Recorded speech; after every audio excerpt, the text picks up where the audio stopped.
those great ideas you have growing up where you think, when I'm an adult, I finally won't have anyone telling me what to do? Yes, you do. It's called the world beyond parents and teachers. You can do anything you set your mind to. If I follow the golden rule of treat everyone the way I want to be treated, then it will come back to me. You just wait until you meet people called narcissists. You get the idea. But ideals like that are things we often get told. They're nice to think, but life just seems to have other plans. And if you're like me, you just don't want the whiplash. Oh good, things are going to be fine. Oh no, wait, no they're not. Just tell me the truth, because being continuously let down from having high expectations is a real downer. I'd just rather be down from the outset. So instead of repeating cliche statements that give false hope, here are some of the lessons that I've learned about adulthood. Overlooking your life by accident. I've been finding that if you don't enjoy the simple everyday things, you know, the stupid human mundane things that we do every day, if you don't find a way of enjoying that, then what you're effectively doing is overlooking or missing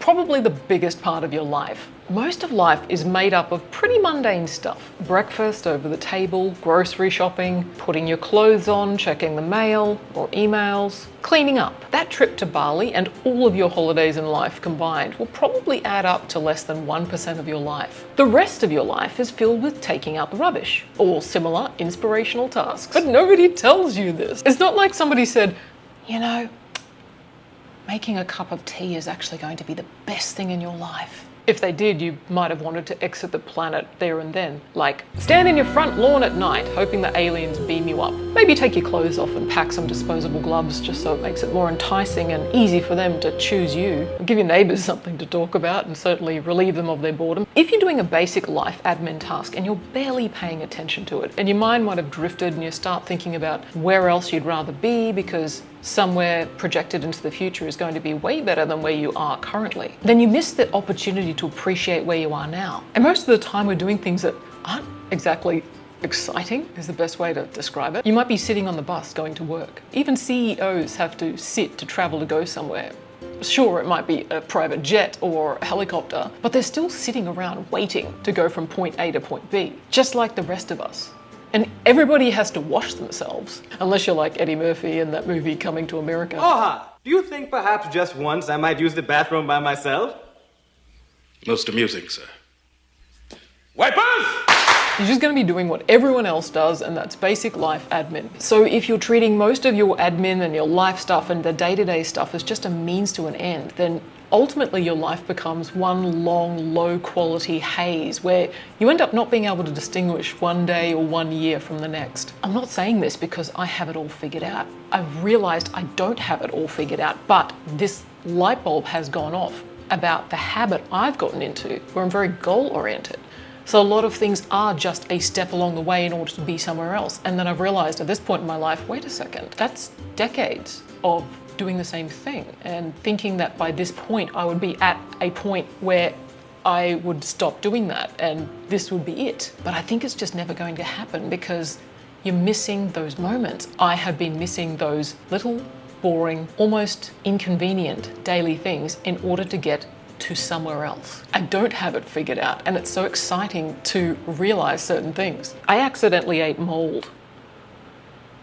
By focusing on how well you're doing the task at hand, there'll be a solid chance that you will actually live and enjoy the bulk of your existence. You will never have it all figured out. I realize I just touched on that before, but it deserves its own point. If your parents have ever told you to get your life together, is a polite way of saying it, or to figure your life out, just know that they have probably never figured out their life either. They say it because they just want the best for you, assuming they're not psychotic. This very channel is like one big rolling edit.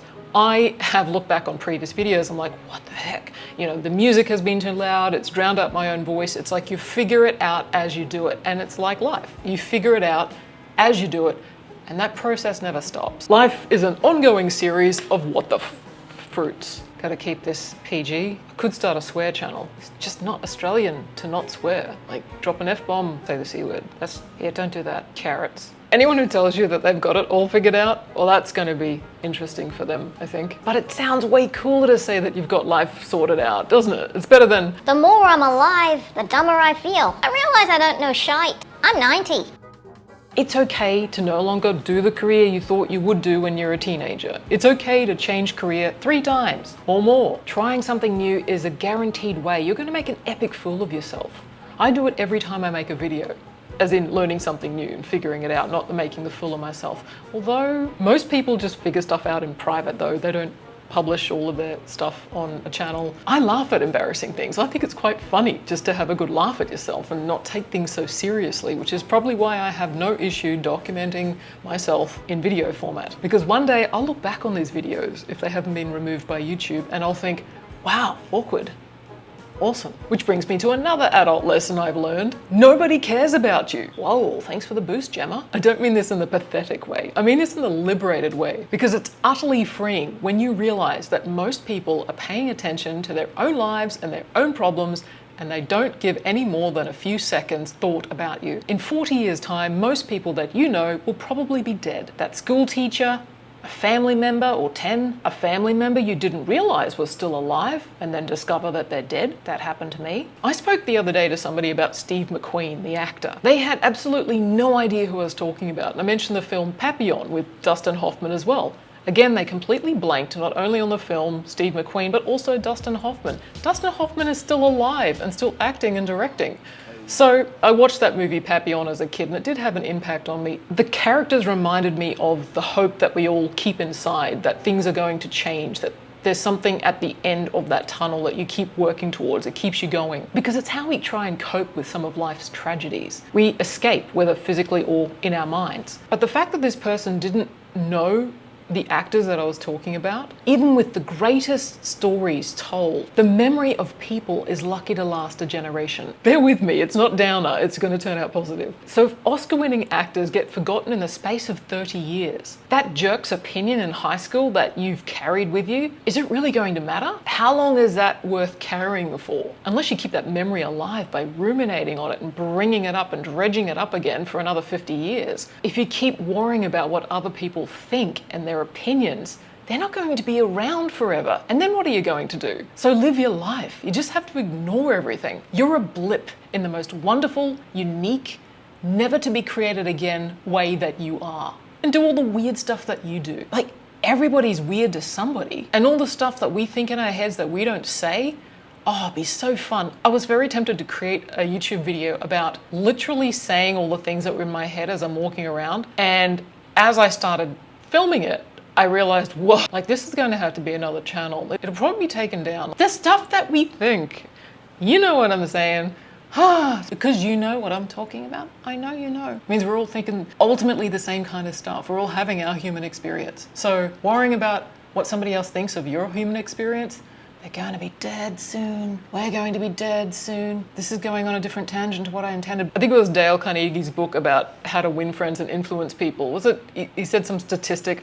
I'm going to have to check this and put it on the screen, but it's something like 90% of the time people are thinking about themselves. So it gives you the freedom to just crack on as you did before. Like I wore one of those rucking vests. I've been listening to too much of Peter Attia's YouTube videos where they talked about the ultimate fitness and how you can have your like VO2 max, your fitness levels and getting into zone 2 cardio. And so I bought this weighted vest to go rucking in. Little did I know that it looks like a terrorist jacket. But I wore it around Sydney, in the middle of the CBD, and nobody bat an eyelid. No security came to crash tackle me. Nobody cares.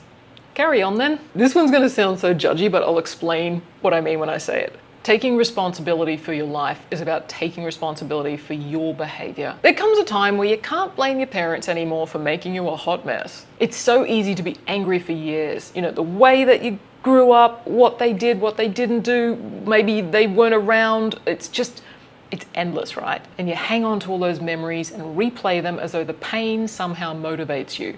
But it gets to a point where all of that pain and carrying all of that weight, the toll is just not worth it anymore. It just gets too heavy and you don't want to carry it. We're not built to carry trauma long term. This realization usually happens over time and it gets to a point where it hits you. You can't blame anyone or anything anymore, including the government, the school systems, which side of politics, whatever. You can't blame anything because everyone's been messed up. Your parents are messed up because their parents messed them up. You live on this planet, you are guaranteed to be traumatized. It's just What flavor of trauma are you? It's not your fault. We're surrounded by idiots. You get what I'm saying? Even though it isn't your fault, it's how you choose to behave and how you choose to carry your suffering. I try to catch myself when I react on autopilot, which happens. And when I react, if I'm not aware of it at the time, I become aware of it later on, and then I realize, oh, that's why I'm feeling like garbage. But I ask myself, how long do I want to stay in that state? Like anger, like bitterness, frustration, those feelings, or feeling just disenchanted by life, or people's behavior, or the way things are. Think, okay, how long am I gonna wallow in this? And I'm trying to manage the ways that I've been conditioned and the weird things I do that I have used to cope with how life has played out. But the aim is to move forward with as much grace and compassion and patience and kindness with yourself and with other people as much as possible.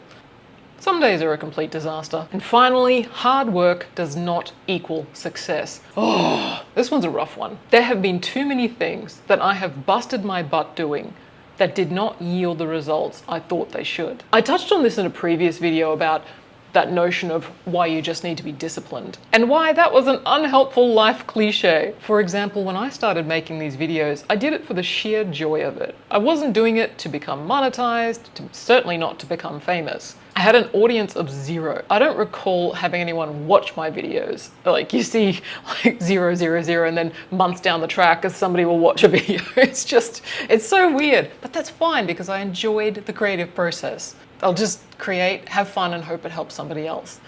And maybe have a good laugh and at myself and life in the process. I didn't start making videos in order to quit my job and live off grid and make cinematic footage with really expensive cameras, making bread from the very yeast that I grew in my backyard, and then come back and make bread on a Sunday morning in my chemical-free kitchen, which actually takes a fortune to create because most things are made of chemicals and plastics. But it might sell you a romanticized and monetized dream about how you too can also build this amazing paradise, totally disconnect from the modern world. But I won't mention the fact that I have a boyfriend who funds my existence and films my videos and drives me to the shops in the car, because that wouldn't sell the image of being an off-grid person. We don't want to break delusions or unethical income here. Wow. That came from somewhere. Is that bit of darkness that just came up then? What was that? Judgment, sarcasm, use of sarcasm in judgment. Okay. See, I've got stuff to work on. As much as there is that pressure to upload this twice a week, 3 times a week, it would turn this into a job, and then I would just be putting out, crap.